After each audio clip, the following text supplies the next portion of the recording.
තවමත් රියදුරු බලපත්‍රයක් ලබාගෙන නැද්ද? රියදුරු බලපත්‍රයක් ලබා ගන්න අවශ්‍ය කරන ලියකියවිලි පිළිබඳ දන්නේ නැද්ද? එහෙනම් යාළුවනේ අද මේ වීඩියෝ එක ඔයා වෙනුවෙන්මයි. අපි මුලින්ම බලමු නව රියදුරු බලපත්‍රයක් ලබා ගන්න පුළුවන් ආකාරයන් පිළිබඳව. නව රියදුරු බලපත්‍රයක් ලබා ගන්න පුළුවන් ආකාරයන් තමයි අපි හැමෝම දන්නවා ලර්නර්ස් එක කරා. ඒ කියන්නේ රියදුරු පුහුණු පාසලක් කරා. දෙවෙනි ක්‍රමය තමයි මෝටර රථ ප්‍රවාහන ආයතනය හරහා.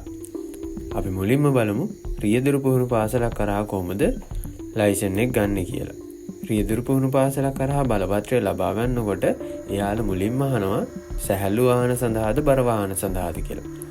ඊට පස්සේ අපි බලමු අපිට අවශ්‍ය කරන ලියකියවිලි මොනවද කියලා.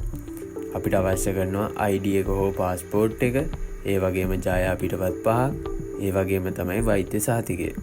මෙහිදී ජායා පිටපත් ගැන කිව්වොත් ජායා පිටපත් සමහර ලර්නර්ස් වලින් ඉල්ලන්නේ නැහැ. ඒ කියන්නේ මෝටර රථ ප්‍රවාහන ආයතනය හරහා අපේ ජායා පිටපත් ලබා ගන්න නිසා ජායා පිටපත් සමහර ලර්නර්ස් එකෙන් ඉල්ලන්නේ නැහැ.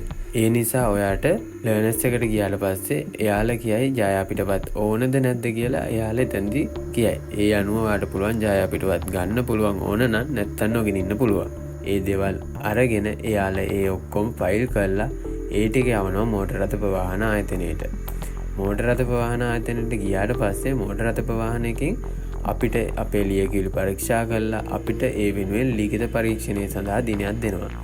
ලිඛිත පරීක්ෂණයේදී අපිට බහුවර්ණ ප්‍රශ්න 40කට මුහුණ දෙන්න වෙනවා. ඒ 40න් ප්‍රශ්න 30කට වඩා හරියන්න ඕන අපි එක්සෑම් එක පාස් වෙන්න. අපි ලිඛිත පරීක්ෂණය සමත් වුණාට පස්සේ අපිට හම්බ වෙනවා රියදුරු පුහුණු වීමේ බලපත්‍රය. අපිට ඒ රියදුරු පුහුණු වීමේ බලපත්‍රය ලබා දුන්නාට පස්සේ අපිට පුළුවන් අපිට වාහන පදින්න පුරුදු වෙන්න පුළුවන්. අපි ඒක L permit එක කියලා හඳුන්වනවා. අපි L permit එකෙන් අපි වාහන පදින්න පුරුදු වුණාට පස්සේ අපිට ඒ වෙනුවෙන් මාස 3ක් ඇතුළත අපිට හම්බ වෙනවා ප්‍රායෝගික පරීක්ෂණය සඳහා දිනයක් ලර්නර්ස් එක හරහා අපිට ලබා දෙනවා. ඒක හම්බෙන්නේ මෝටර රථ ප්‍රවාහන ආයතනය හරහාම තමයි. ප්‍රායෝගික පරීක්ෂණය සමත් වුණාට පස්සේ ඔයාට හම්බ වෙනවා తాවකාලික රියදුරු බලපත්‍රයක්. తాවකාලික රියදුරු බලපත්‍රය මාස 6ක කාලයක් වළංගු වෙනවා. හැබැයි ඔයාට මාස 6ක් යන්නත් කලින් ඔයාගේ කාඩ් එක ලැබෙනවා. ප්‍රායෝගික පරීක්ෂණය අසමත් වුණොත් ඔයාට ආයෙත් නැවත ඉලියන් ලබාගෙන ප්‍රායෝගික පරීක්ෂණයට ඉදිරිපත් වෙලා ඔයාට ඔයාගේ ප්‍රායෝගික පරීක්ෂණය ගොඩ දාගන්න පුළුවන්. අපි දැන් බලමු මෝටර රථ ප්‍රවාහන ආයතනය හරහා කොහොමද බලපත්‍රය ලබා ගන්නේ කියලා.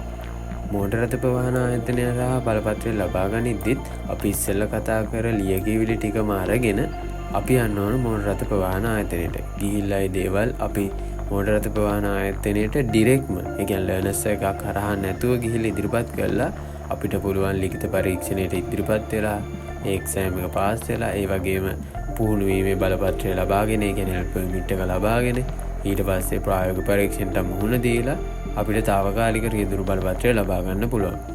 ඒ ආකාර දෙකට තමයි අපිට රියදුරු බලපත්‍රයක් ලබා ගන්න පහසුම ආකාර දෙක. එහෙනම් යාළුවනේ මම ගිහින් එන්න. අලුත් වීඩියෝ එකකින් අපි හමු වෙමු. ඔයාලා හැමෝටම සුබ දවසක්.